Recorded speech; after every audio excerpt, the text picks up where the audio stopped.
যে লাভার্স, কারণ ও তোমার প্রতি একটা কানেকশন ফিল করে ডেফিনেটলি। দেখো আমি তোমায় বললাম না, তোমার পার্টনার কিন্তু তোমাকে কোনো না কোনোভাবে কোনো দিন কষ্ট দিয়েছে, ঠিক আছে?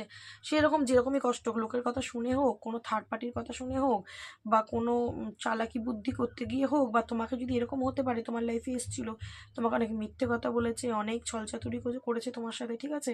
কিন্তু আজকের ডেটে কিন্তু রিয়েলাইজ করছে যে না, ওই মানুষটার সাথে আমার এটা করা উচিত হয়নি।